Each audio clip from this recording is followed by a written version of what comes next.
Bonjour à tous mes auditeurs et bienvenue sur ma chaîne Memento Liber.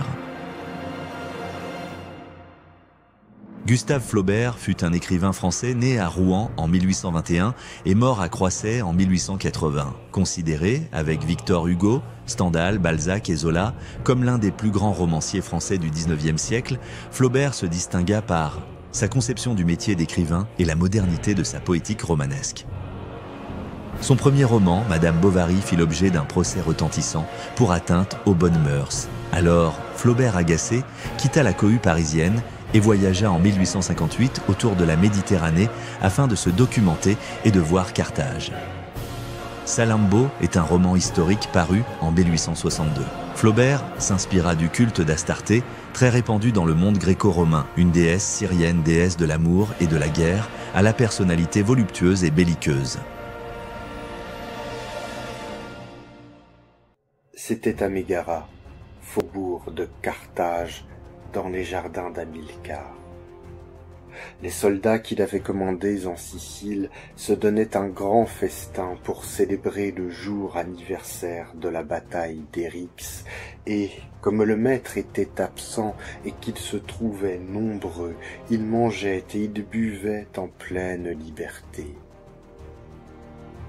Ce roman magique a pour sujet la guerre des mercenaires au IIIe siècle avant Jésus-Christ, qui opposa la ville de Carthage aux mercenaires barbares qu'elle avait employés pendant la première guerre punique. Les lions blessés rugissaient dans l'ombre. Le palais s'éclaira d'un seul coup à sa plus haute terrasse. La porte du milieu s'ouvrit et une femme, la fille d'Hamilcar, elle-même, couverte de vêtements noirs, apparut sur le seuil. Elle descendit le premier escalier qui longeait obliquement le premier étage, puis le second, le troisième, et elle s'arrêta sur la dernière terrasse, au haut de l'escalier des galères. Immobile et la tête basse, elle regardait les soldats.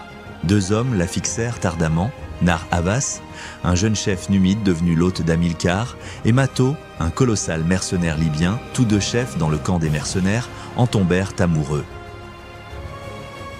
Dans ce péplum shakespearien, l'histoire dans Salammbô n'est pas celle d'une conquête du monde concret comme le pensait l'historien Jules Michelet.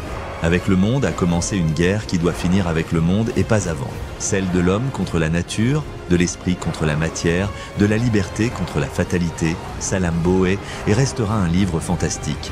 L'histoire s'éloigne du réalisme romantique des autres romans de Flaubert, car la narration évoque davantage les scènes de bataille homériques. Elle régorge de descriptions de héros épiques d'autrefois et nous plonge dans la violente bataille de Makar sans omettre les détails des corps mutilés, des cris et de la souffrance, mais aussi des croyances de l'époque, telles les sacrifices aux dieux ou encore le zaïmph, le voile sacré et vénéré de la déesse phénicienne Tanit, né du néologisme dès l'auteur sur la base de l'hébreu ancien, tsaïf, voulant signifier le mot voile.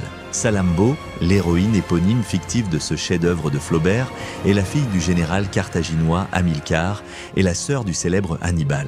Cette histoire d'amour et de désir est également un récit de guerre sanguinaire exacerbé jusqu'au fantastique, d'une richesse poétique mais aux détails très prononcés. Flaubert s'inquiéta jusqu'à la psychologie de ses personnages.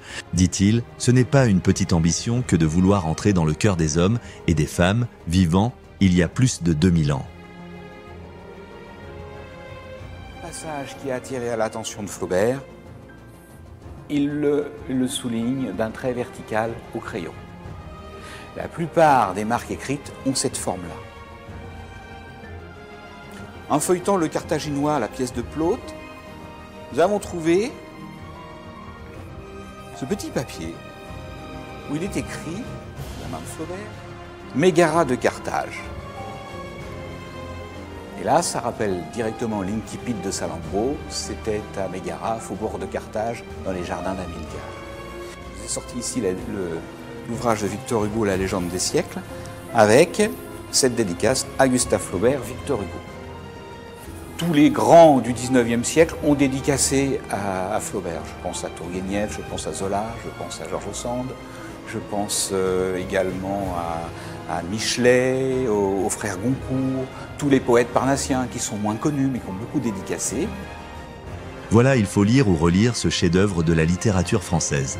Salammbô est une splendeur de roman. Alors merci Monsieur Flaubert et surtout merci à vous pour votre écoute et votre temps. N'oubliez pas de partager, de commenter et surtout de vous abonner, bien sûr. Quant à moi, je vous dis à bientôt sur ma chaîne et en attendant une nouvelle vidéo, prenez soin de vous.